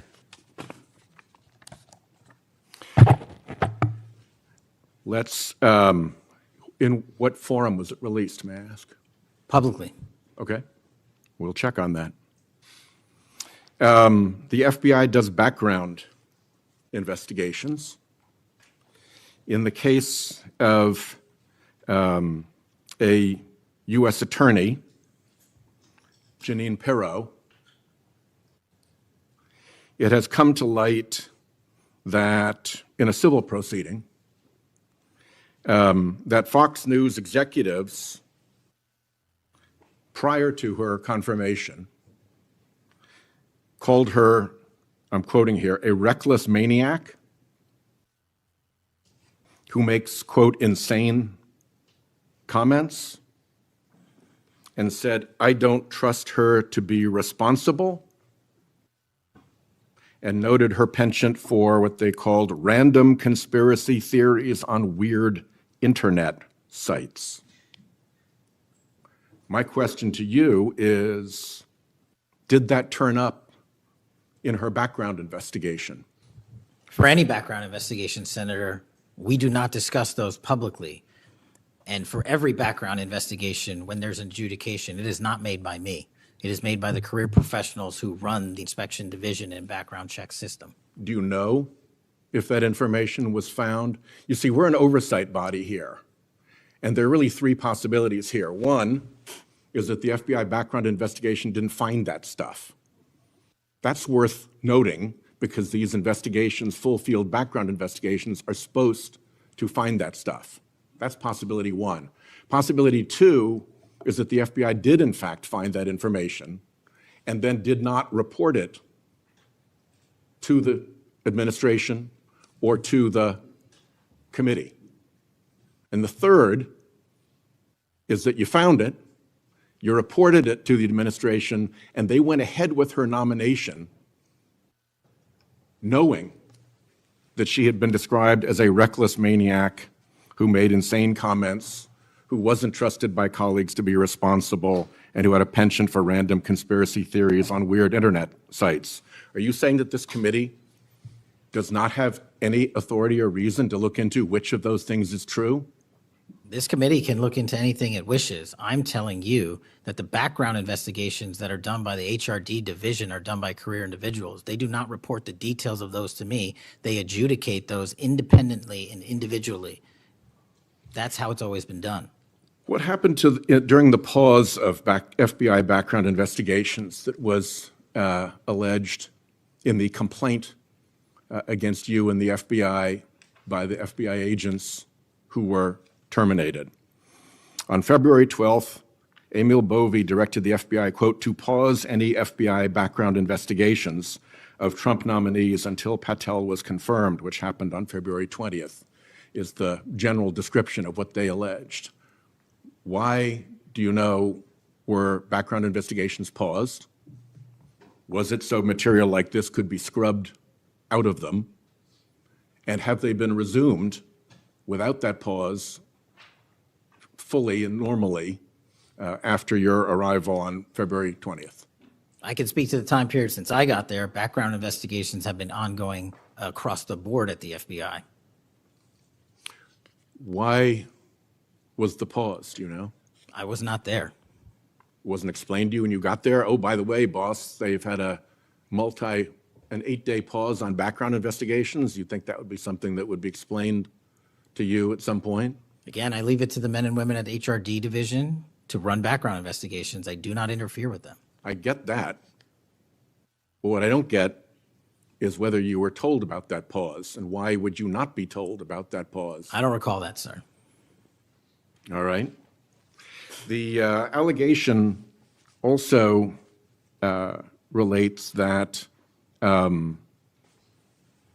part of the employee review of senior staff was whether or not they voted for Kamala Harris in the 2024 election. Since when is who you voted for a proper question for agents to be asked? I don't know what allegation you're referring to, Senator. If it's from an ongoing matter in litigation, I can't discuss that. But what I can discuss is I can only speak to the FBI's background investigations. There are other background investigations conducted across the government. I can only speak to So mine. just to clarify, I'm not talking about the FBI full field background investigations. I'm talking about internal employee reviews for promotion, for termination, for job actions of various kinds. And my question to you is it now the policy of the FBI to ask agents who they voted for, and since when is who agents voted for a proper question for the FBI to ask?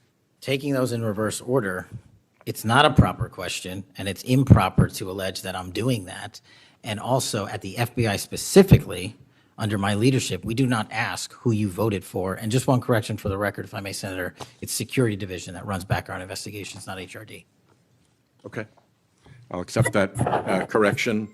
And in the event that we cannot locate your grand jury transcript, just expect a question for the record that will give you the chance to either provide that transcript again if it had been previously provided, or to make the statement that Grand Jury Rule 6E allows you, to the best of your recollection, truthfully, about what it is that you told that grand jury. Do you understand that? That's why I wanted the transcript released, and we'll get it to you, sir. Thank you very much. Thank you, Chairman. I think I want to take an opportunity when we hear about your political weaponization to remind my Democratic colleagues that what's happened the last decade, federal law enforcement, intelligence community, even when Trump was president, has thrown everything at him. They've even gone after his associates and Republican Party organizations. One investigation after another, one prosecution after another. I use examples you've heard me already say today, Crossfire Hurricane and Arctic Frost. These were all built on defective foundations of political bias. And then we released the Clinton Index and the Durham Index and the FBI's failures to investigate. So I've been acquainted with this because I've been trying to get to the bottom of it, and we had to get a new FBI director to get all this information, Senator Cornyn. Director Patel, welcome. Thank you for your willingness to serve in this very challenging position. How many people work for the FBI today? Approximately 36,500, give or take. I've always wondered whether an organization that big and that diffused all across the nation was actually capable of being managed. Have you experienced any surprises in terms of the, as the director, in terms of your management of the organization? In my experience, Senator, the leaders in the field are supposed to lead. So we have empowered, and we've changed the structural operation of the FBI to empower SACs in the 56 field office, 55, 56 come 1 October, to lead the mission.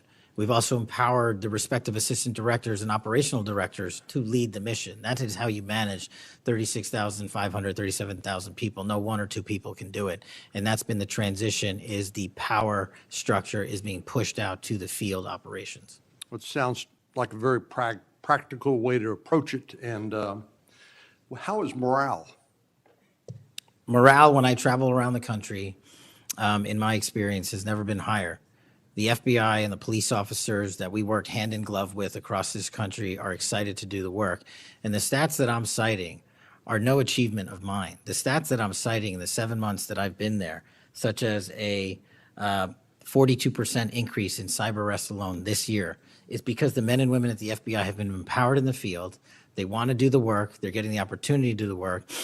And with our great partners in the respective states like Texas, and where we just returned a top 10 most wanted fugitive in Cindy Singh, are getting the ability to make those prosecutions a reality. By the way, Senator Durbin was asking about polygraphs. Aren't polygraphs a standard part of the standard test given to people with security clearances across the intelligence community They are. as a condition to maintaining your security clearance? I believe they are. Speaking of intelligence, one of the things that I've wondered about over time is, the FBI is a premier law enforcement agency in the nation, but you also have other important responsibilities in counterintelligence. And there's been different debates or people wondering whether, including me, whether that's an appropriate role for the FBI to play. And I guess the most challenging part of that is if it's not at the FBI, where would it go? But can you, given your background, I know as working on the HPSI and your intelligence background, can you talk a little bit about what you think about the counterintelligence role of the FBI agents and how that's working, whether you think it's performing the way it should, or whether there are other changes or reforms need to be made in order to improve its functioning? As you know, the threats from our adversary nations are just proliferating every day. So what do you think? The espionage activities of our adversaries have never been so high, and I think the counterintelligence mission is properly housed within the FBI because we've been vested with those authorities for Congress, and I believe that mission set is working. And if I can, sir, since January 20th of this year, the FBI has made 55 arrests on the counterintelligence mission alone. That's a 30% increase in CI arrests from the same time year-to-date last year. We've arrested 33% increase in PRC counterintelligence arrests, an 83% increase in Russia counterintelligence arrests from the same time last year, then a 60% increase on Iran counterintelligence arrests from the same time period last year. So we are already on total exceeding the entirety of the number of arrests from the previous year on counterintelligence matters across the board. And in my opinion, the FBI is the only agency that can do it. Now, we work with the interagency to do it, and we need them, but we have the mission set. Thank you. You know, sometimes I wonder whether we sort of repeat the way we do things because we've always done it that way. And I'm getting up to building up to this issue of the narco trafficking and what President Trump has ordered the Defense Department to do in terms of to take out some of these transnational criminal organizations that are importing poison into the United States and responsible for killing tens of thousands of Americans, maybe hundreds of thousands of Americans over time. Do you think a law enforcement model for dealing with these narco traffickers is adequate to deal with the threat? Or do you think we need to start thinking about this in maybe new and different ways? Obviously, we're not engaged in a war per se, although it is a war metaphorically. And the law enforcement model seems to be not working from the standpoint of dealing with the volume of the threat and the magnitude of the threat. Do you think we need to start thinking about how do we deal within constitutional legal parameters to deal with this problem in a different way to be more effective in protecting the American people? Absolutely. And the way to analogize this and why I've advocated for the designation, and I'm thankful that the Trump administration has designated these cartels and narco traffickers as foreign terrorist organizations, is because we must treat them like the foreign terrorist organizations post 9/11. We must treat them like the Al-Qaedas of the world because that's how we're operating. And just treating them with law enforcement capabilities alone was wholly insufficient to wipe out the targets in their entirety. They always had the next man up philosophy. If you take out the leader, they got 10 guys behind him. But in order to eliminate, and that's the key, eliminate the drug trade and eliminate the pouring into this country of narcotics, we have to use our authorities at the Department of War and the intelligence community to go after the threat like we did terrorists when we were manhunting them. And now we have that ability, and we're seeing that in live time, whether it's on the strike on the boat or going down into Mexico and working with our Mexican authorities with these intelligence assets to say we've located not just the person in charge, the cadre in charge, but the entire network. And we are now able to dismantle that entire network. It's going to take time. The manhunt after 9/11 took some years, and this is going to be a years-long mission. Well, I'm glad you mentioned the counterterrorism mission because we've had a lot of experience, the U.S. government writ large, with dealing with terrorism in the Middle East and elsewhere. And obviously, some of our friends and allies, like Mexico, for example, are very sensitive about sovereignty and being able to control what happens on their territory. But yet we're beginning to see more and more cooperation, as you point out, in that regard. And So in your opinion, has the counterterrorism model, have the lessons learned by the U.S. government writ large, are they being aggressively applied? Are there other things we need to do to make sure that those skills, those lessons learned are applied more broadly to the threat of narco trafficking? I can only speak to the FBI. We are applying all of them to our the CT mission set to the CN mission set, and we're using the new authorities given to our intelligence community partners in the Department of War to combine these collective efforts and in a new way, meeting together and creating an interagency process that gets after the threat dynamic. And whether that's in a kill operation, a capture operation, a surrender operation, or a host nation takedown, like we did with the counterterrorism mission sets in Afghanistan, in Iraq, and Pakistan, and elsewhere, we are applying that to the drug traffickers in Mexico and Venezuela and Colombia. Thank you very much. Thank you, Mr. Chair. We have seen too much political violence in this country. We all know that. Just last week, Director, your friend Charlie Kirk was gunned down on a college campus. I'm sorry for your loss. In Minnesota, only 2 months ago, a madman took the life of my friends, Melissa and Mark Hortman, shot Senator John Hoffman and his wife Yvette a combined 17 times. And evidence indicates that he would have killed a lot more if law enforcement hadn't intervened. Just last month in my state, we were again shook to the core when little kids were shot down through stained glass windows in Annunciation Catholic Church in Minneapolis. And while the victims weren't politicians in this case, they were 6-year-olds and 8-year-olds, the manifesto that the shooter left behind was political. But in the words of your own federal law enforcement, this person was an all-purpose hater. Went after blacks, Hispanics, the president, Muslims, Jews, nearly everyone. And this happened during the first Mass of the year for these kids. They were excited to see their friends, meet their new teachers, and 2 children, 8-year-old Fletcher Merkel, 10-year-old Harper Moisky, were murdered. 21 other people injured, some of the kids, 18 kids, severely. Fletcher was just starting 3rd grade. He loved his family, his friends. He loved fishing and cooking. In his dad's words, any sport he was allowed to play. Harper, the other child, we celebrated her life this Sunday, thousands of people. Her parents described her as bright, joyful, and a deeply loved 10-year-old whose laughter, kindness, and spirit touched everyone that she knew.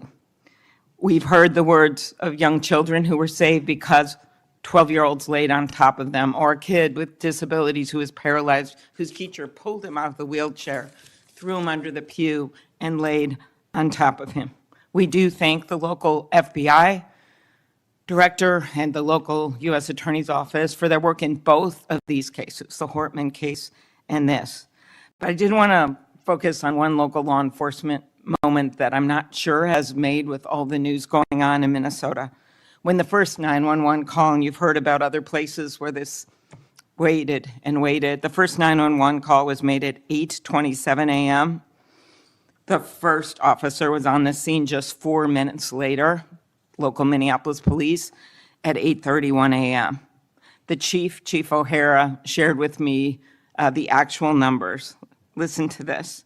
Over 20 people were in ambulances just 14 minutes, all of them, after the police got on the scene. 14 minutes after the first call, tourniquets, stretchers, and they got them all to Hennepin County Medical Center or Minneapolis Children's Hospital. And I think it is worth looking at what happened there, because one of the dads whose daughter was severely injured, still in the hospital, that I met on Sunday, told me that there is absolutely no way his beautiful daughter would have survived if police hadn't been there. So it is worth looking at for all of us. So my focus on behalf of these parents, because I promised I would do this on Sunday, was just to figure out how we can do anything to stop this from happening again. So expanded background checks, ghost gun bans, every shooting is different.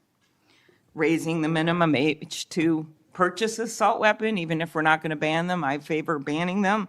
But that's one idea that's out there when so many of these shootings Our people are 18, 19, 20, 21. The one at Annunciation Church was 23. Both shooters in Uvalde and Buffalo had just turned 18 when they purchased the assault weapon bans. I'm not saying any one of these things would prevent every single shooting, but I really ask everyone to look at these. We also need to tackle social media, and I really did appreciate Senator Graham's questions. I think we have to protect free speech and not engage in censorship. But for years, I have supported repealing Section 230, which was made when these companies were little companies starting up in garages. And I think it is one way to get at making this better environment online and preventing violence. So my first question is on the assault weapon ban. Do you think that would be helpful in reducing gun deaths, Director? Senator, if I may, I want to answer the question, but thank you for your remarks. Especially it relates to my friend Charlie, and I share and relay my remarks, my sentiments to you. Minnesota has suffered untold tragedy in these last few months, and whatever creativity we can use to eliminate even just one shooting, one horrific death, I am in favor of engaging with Congress fully to do. I don't have the answers. I don't know what will eliminate it in its entirety, but I'm willing to engage and explore new ways with you, Senator. Okay, thank you. And so, assault weapon ban, what do you think? Senator, I think there are instances on this legislation that could prevent future attacks, but I'm not going to weigh into the creation of legislation. Could you also look at, and I favor just assault weapon ban, not getting these guns in the hands of people that shouldn't have them, but could you look at the numbers on the ages? Yes. Because from 18, even going from 18 to 21, which wouldn't have prevented the shooter in Annunciation Church from purchasing that gun. He purchased several the same day. Over 100 rounds were fired from the assault weapon through the stained glass windows. So if you went up to 25, it would have stopped that immediate purchase and probably saved the lives of these kids. But if you go to 21, that is the same age that already applies to purchasing handguns from federally licensed dealers. So I prefer another approach, but I was hoping that our Republican colleagues would at least look at that, given Uvalde, Buffalo, and some of these other mass shootings, trying to be practical, but thinking that it could make a major difference. Strengthening background checks, could you also look at that? And then banning ghost guns and bump stocks. What do you think of that? So, Senator, you're talking to my heart here on one of the core missions at the FBI, which is our CJIS facility in Winchester, Virginia, which is our hub for our NICS checks, our NCICs, our capabilities on when we have, I think it's 19,000 state and local community law enforcement come to us for these background checks. We're trying to make that processing as fast as we can so we can get them real-time information. I think we have a 93% clearance rate in 15 minutes as it relates to ghost guns, but we can do better. All right, well, just if you could get back to me on all those and talk to the White House. Threats against elected officials have increased exponentially. Members of Congress received more than 9,000 threats last year, up from 1,600 in 2016. There's been a lot of talk about the rhetoric and the like. And if we want to move forward on things like Section 230, or even look if we can do anything on guns, I do think we're going to have to be honest about this all-purpose hater issue, and it has bothered me, this thing, we're going to go after this group, we're going to have to go after this group. I just want to, for the record, show that the murderer of Speaker Hortman and her husband, it was Democratic lawmakers on his list. He went to the ones whose addresses he had, by the way. Planned Parenthood was on the list, as were businesses and law firms. Doctors. I already mentioned the ones with the Catholic Church shooting. So it is not just as the radicals on the left, what's a quote from the president, are the problems or destructive movement of left-wing extremism that Vice President Vance said. According to the Anti-Defamation League last year, all the murders were committed. And I'm not actually going to say this because I don't even want to go left-right with this, but you can imagine it wasn't from the left. Cato Institute, conservative think tank, published a study just last week that found terrorists from the right were responsible for 6 times more deaths than people from the left. I actually don't want to go tit for tat on this, but what I am asking for is that this rhetoric of blaming one side or the other stop, if you could convey that to the president, and that we actually work on things that are solutions. So could you commit to me, Mr. Patel, Director Patel, that you will do that? Absolutely, Senator. Okay, thank you. Last, you were asked about social media, and I will put some more questions on the record about that. I think we could make major movement on that. The local FBI helped when the city of St. Paul was a victim of a cyber attack, and I'm concerned about some of the cyber attack cuts. I'll ask you that on the record. AI, I'm glad you raised that. I think we have to do more, but also including election interference because they're using AI videos. I just had one happen in this very committee on me, and I just think they're going to start using it in democracy, election. They could be foreign. Do you think some of this is foreign entities, Mr. Patel? Generally speaking, we have traced a lot of this to loose groups overseas that don't have any sort of central cluster. There's going to be a lot on you then. And then last, I'll put on the record just my concern about protecting journalists. The new guidance that came out of the department. Have you deployed any FBI resources to investigate members of the media for activities related to news gathering, reporting, or reporting on government whistleblowers, something near and dear to the chairman's heart? The only time we would involve an investigation of a journalist if they've conducted or committed an allegation of separate criminal activity, most prominently leaks of classified information. Thank you. Senator Hawley. Thank you very much, Mr. Chairman. Director Patel, good to see you. Thank you for being here. You're leading the FBI at a very critical time for that agency and also a critical time for our country. And I want to start by talking to you about the tide of violence that we have seen, ideological violence against people of faith, particularly Christians. You just think here, take a rough catalog. Just in the last couple of years, we've seen shooting at the Covenant School, Christian school in Nashville. We've seen school shooting at the Annunciation School. We've seen church shootings multiply. We've seen acts of crime and violence, vandalism, arson against churches and parishes all across the country. And then, of course, last week, Charlie Kirk, who said, "I want to be remembered for my courage, for my faith," was shot on a college campus. Let me just start with the assassination of Charlie Kirk. Is the FBI, and I appreciate the tremendous work the FBI has done in this investigation, is the FBI investigating the Kirk assassination as part of this broader pattern of anti-religious, anti-Christian violence?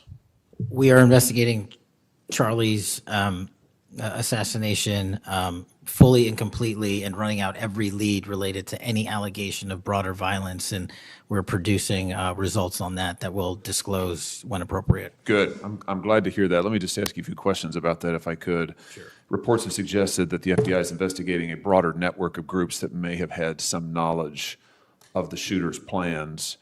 Can you give us any details on that, following up what you've already said in public? How's the FBI working to find other potential accomplices, folks who may have known about the shooter's plans, folks who may have encouraged him? Any update on any of that? So in terms of what we do for an interrogation perspective, we go and reach out to the family and community immediately. And we've conducted those investigations and interrogations with local law enforcement, and we're continuing to do that because those closest to the suspect are going to hopefully know the most about the suspect and his beliefs and his ideology. On top of that, unfortunately, it has been leaked that there was a Discord chat, and for those unfamiliar with it, it's a gaming chat room online that the suspect participated in. So what we're doing, we've already done, is serve legal process, not just on Discord, so that the information we gathered is sustained and held in a evidentiary posture that we could use in prosecution should it be decided to do so. And we're also going to be investigating anyone and everyone involved in that Discord chat. Okay, very good. I see the public reports that the Discord thread had as many as 20 additional users. It sounds like you're trying to run down all of that to see if that's accurate, who else may have been on that thread, what they may have known. Is that fair to say? It's a lot more than that, and we're running them all down. It's a lot more than 20, Yes, sir. and you're running all of that to ground. Every you said. single one. Yeah, fantastic. Let me just turn to the broader question here of anti-religious, anti-Christian violence. Let me just give you a few stats that I'm sure that you're all too familiar with. Every person of faith in America certainly is. Major report this past year found that there have been over 400 instances of hostility against churches in the United States in the year 2024. Those included arsons, bomb threats, shootings, and firearm incidents. Another organizational report found that there were 500 attacks on Catholic parishes alone. So that number, 415, that's all Christian churches in 2024. Another organization found 500 separate attacks on just Catholic parishes since May of 2020. Of course, we have the Covenant school shooting, the Annunciation school shooting in Minnesota, where 2 children were shot dead as they were praying in a pew. Here's my question. What is the FBI doing to take on this rising tide of violence that seems to be motivated by anti-religious hatred? Specifically, sir, we have 60 anti-Catholic hate crime incidences reported to us that are being investigated. Publicly, I can tell you we have 5 hate crime investigations with anti-Catholic bias ongoing currently in the states, in the cities of Kansas City, Louisville, Houston, Nashville, and Richmond. That's what I can say publicly. But any ideologically based attack against any faith, as a man of faith myself, will not be tolerated, and the full resources of the FBI are committed to all of it.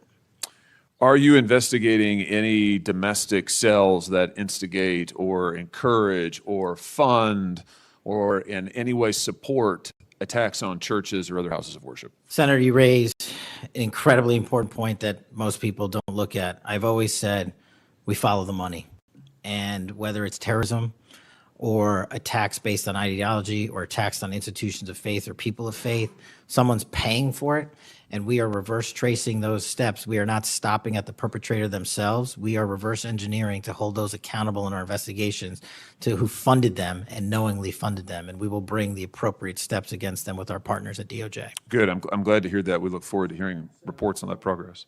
Yeah. Sorry about that. Let me just ask you this in the same vein, Director. Since the Dobbs decision, the FBI has advertised $25,000 rewards for information on attacks on abortion clinics. Will the FBI similarly offer rewards for information on attacks of houses of worship? Yes, when it is appropriate, the rewards are any reward, whether it's an attack on a house of faith or on a homicide or whatever, is determined by a group within the FBI, but we will work with them to make sure that rewards of monetary value are put out for all ideologically based attacks. Good. You just rattled off some statistics, which I was glad to hear, about the number of investigations you have open, the incidents you're tracking against Christians, against houses of worship. Let me just ask you if you consider designating a senior official as a liaison to houses of worship, to Christian and other religious organizations, to publish metrics on investigations and arrests related to church attacks, church threats, vandalism, arson, et cetera. Will you set up a system for liaising and then reporting so that everybody can see, this committee and the public can see just how many attacks we're talking about, just what the level of threat and violence is and what the FBI is doing to combat it? Senator, you're speaking my language. The private-public sector partnership on this specific issue, just like the other ones we've talked about, is equally transformative to finding those involved in these criminal activities. And with your assistance, I would ask you if you're able to identify someone who's an expert in that area, we will work with them. We will take their information because as great as the FBI is, we're only as good as the information we can get, and we don't have the reach that the private sector does in some of these areas. Very good. Happy to help on that. Let me ask you about something specific to the FBI, because sadly, as you know, the FBI, when it comes to anti-religious animus, has been part of the problem before you got to this agency. And I know that you remember the infamous memo generated by the FBI that attempted to recruit informants in houses of worship, in particular in Catholic parishes. Your predecessor testified when this information, I just want to reiterate, this memo became public because of a whistleblower. It was not turned over to this committee. It was not disclosed to this committee. In fact, we were told it didn't exist, and then a whistleblower published it, showing that indeed the FBI had recruited informants, attempted to, into Catholic parishes. Your predecessor then testified, sitting right where you are today, he testified that this, I'm going to quote, was a single product by a single field office, end quote. That was a lie. Because we then had additional whistleblowers come forward and say, no, actually, multiple field offices contributed to the drafting of the report. And indeed, there was a second anti-Catholic memo that the FBI generated. And indeed, those memos were distributed to over 1,000 FBI agents across the country. You know all of this. You and I talked about it when you were here for your confirmation hearing back in January. I just want to follow up and see, have you been able to determine how this memo got written and distributed? How is it that the Federal Bureau of Investigation came to be recruiting informants in Christian churches in this country? Senator, we did dig in, and we are doing our investigation simultaneously with Congress. And just to put it in perspective, we've provided 700 documents on the Richmond Catholic memo specifically to this committee, whereas my predecessor provided 19 pages. And not only that, but we looked into how the source recruitment structure at the FBI was conducted during this time. And we made adjustments and permanent fixes to ensure that sources are not put into houses of worship unless there is an actual ongoing criminal or international terrorism threat. We will not use sources at this FBI to investigate and cull information just for the sake of culling information in houses of worship. Has anybody been fired for this? There have been terminations related to this and resignations. Good. There need to be, because if this is going to be standard at the FBI, nobody can trust the FBI. You want to talk about violating the First Amendment? This has got First Amendment violation written all over it. It's one of the most revolting chapters in the FBI's history.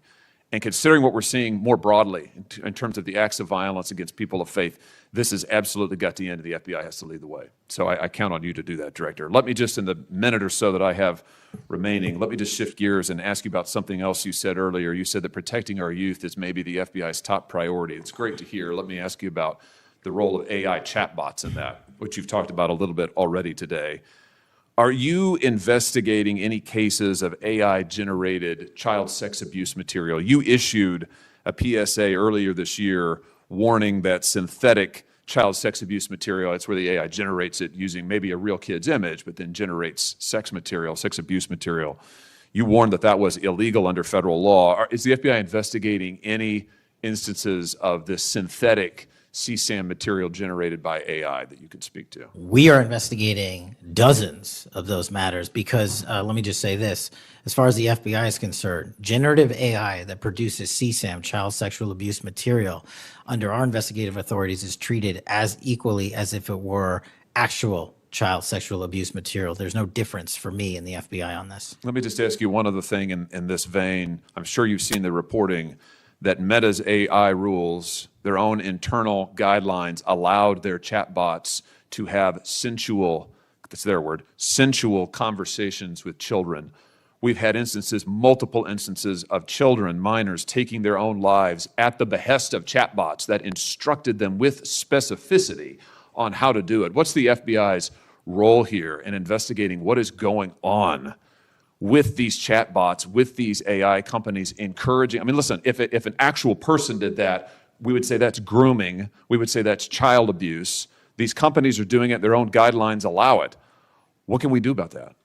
You're referring to NVE, nihilistic violent extremism, and 764. It has been made a priority of the FBI because they are targeting children, and these chatbots and these generative AI are getting coupled with actual humans who are using them and releasing them because they can do the work faster and quicker than humans can and get into spaces like social media where humans have a difficulty in engaging.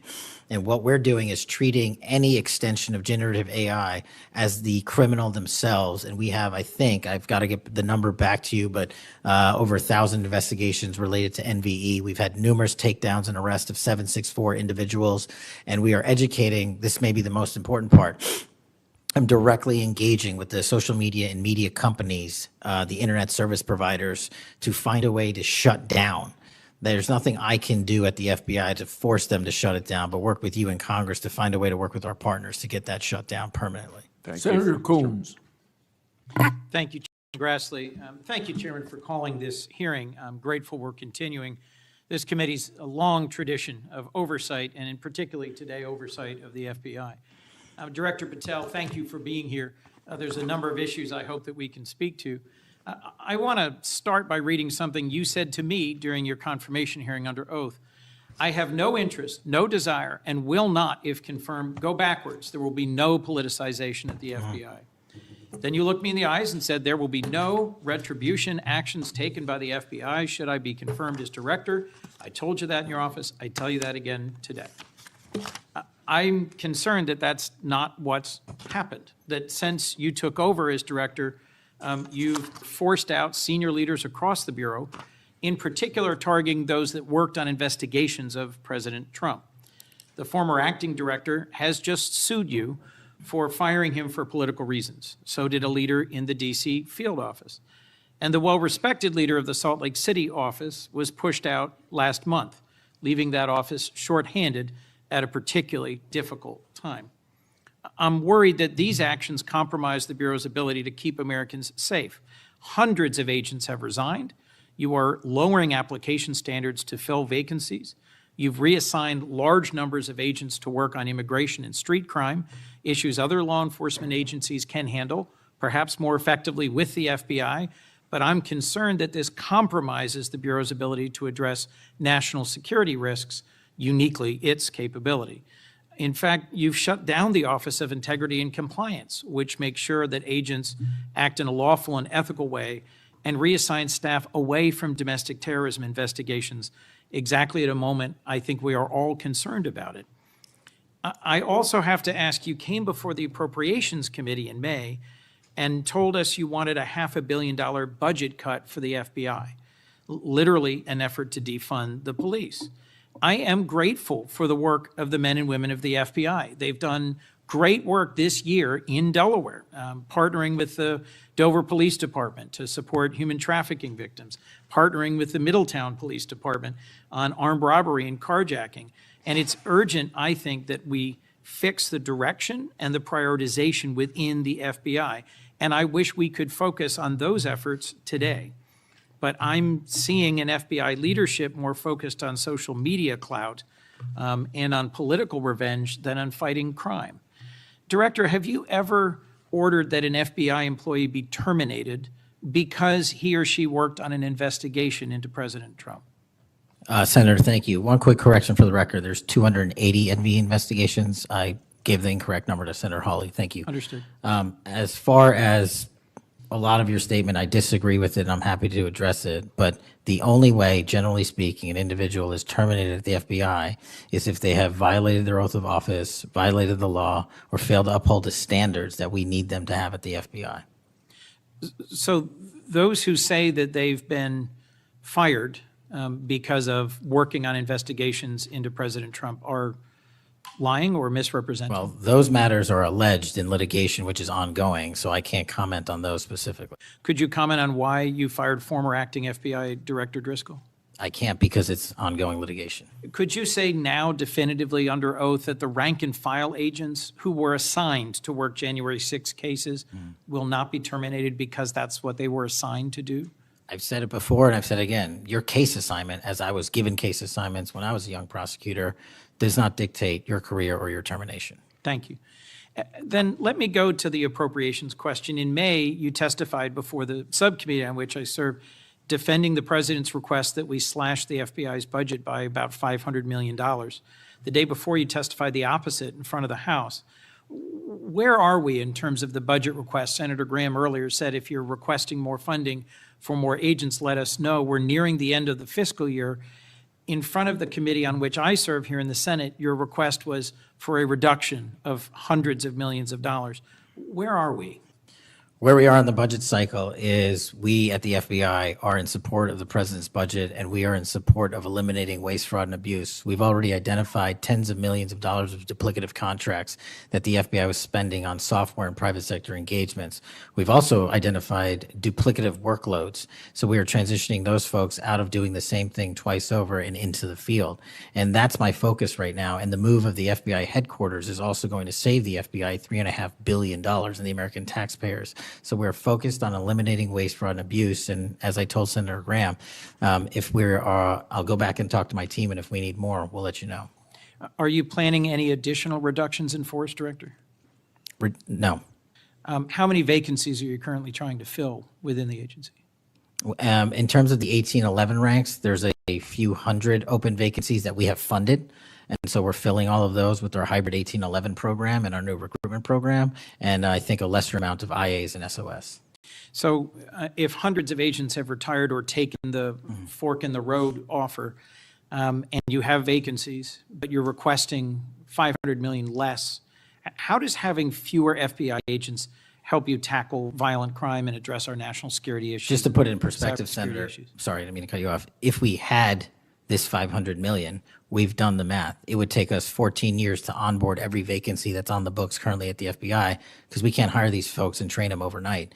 It's a years-long process. So we are currently focused on recruiting the best and filling the positions to the best of our needs. And we, even if we had this extra money, wouldn't be able to hire them overnight. We're looking for where the need is greatest, where in the country we need to send them, and how we can change the training requirements, which is why I'm thrilled to have police officers. They might not have a college degree, but they got the street smarts and the cop smarts to become FBI agents, and that's what we want. Let me turn to Section 702. Yes, sir. When you testified in front of the CJS subcommittee, we talked about this issue. You told me you were in favor of reauthorizing FISA Section